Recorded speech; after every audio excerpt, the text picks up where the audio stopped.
किसी शहर में एक व्यक्ति था। वह हमेशा दुखी रहता था क्योंकि उसकी समस्या कभी ख़त्म ही नहीं होती थी।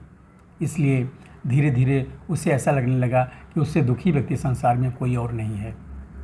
उसकी बातें तक कोई सुनना नहीं चाहता था क्योंकि वह हमेशा नकारात्मक बातें ही किया करता था।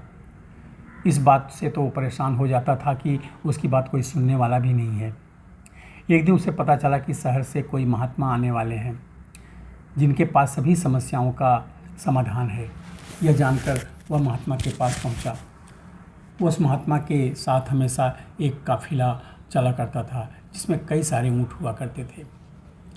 महात्मा के पास पहुंचकर उस व्यक्ति ने कहा कि गुरुजी, सुना है कि आप सभी समस्याओं का समाधान करते हैं। मैं बहुत दुखी व्यक्ति हूँ। मेरे इर्द गिर्द हमेशा बहुत सारी समस्याएं रहती हैं और एक को सुलझाता हूँ तो दूसरी पैदा हो जाती है। मैं अपने आप बीती किसी को सुनाता हूँ तो कोई सुनना नहीं चाहता है। दुनिया बड़ी मतलबी हो गई है। अब आप ही बताइए कि मैं क्या करूँ।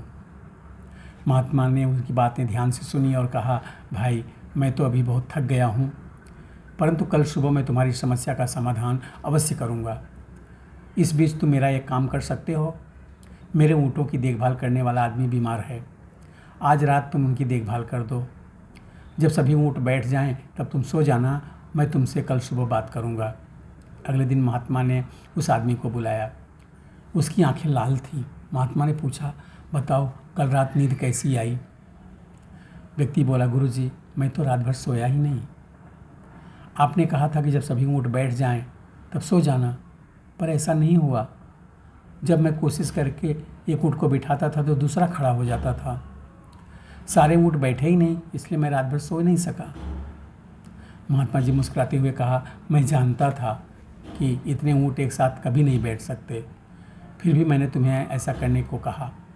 यह सुनकर व्यक्ति क्रोधित होकर के बोला, महात्मा जी, मैं आपसे हल मांगने आया था और आपने मुझे परेशान कर दिया। महात्मा बोले, नहीं भाई, दरअसल तुम्हारे समस्या का समाधान है। संसार के किसी भी व्यक्ति की समस्या इन ऊँटों की तरह ही है। एक ख़त्म होती है तो दूसरी खड़ी हो जाती है। अतः सभी समस्याओं का खत्म होने का इंतजार करोगे तो कभी भी चैन से नहीं जी सकोगे। समस्याएं तो जीवन का अंग है। इसे महसूस करते हुए जीवन का आनंद लो।